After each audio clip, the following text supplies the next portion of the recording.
Science, of course, marvelous as it is limited.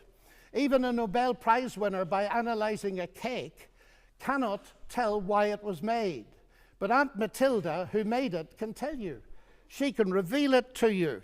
But if she doesn't reveal it to you, you'll never know.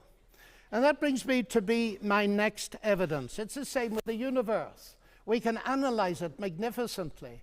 But ultimately, if it has a maker, and I believe it has, only he can tell us what it's all about.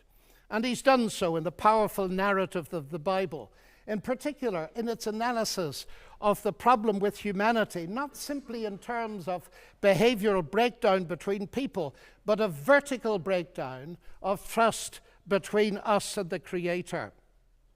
The unique solution to that problem is not simply in terms of human ethical development, although that's very important, but in terms of something far deeper altogether.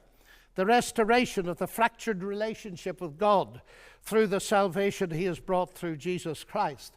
A radical relationship that empowers us to live ethically from God.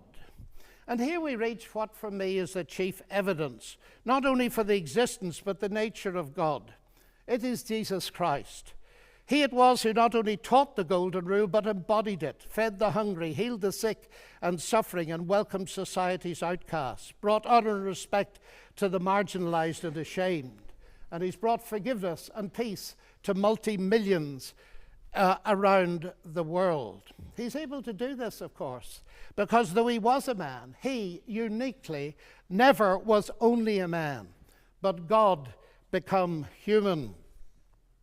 The central evidence for this startling claim is, of course, his historical resurrection from the dead that launched Christianity in the world. This is, of course, ladies and gentlemen, a crunch issue. If Jesus rose from the dead, death is not the end and atheism is false. If Jesus did not rise from the dead, Christianity is false.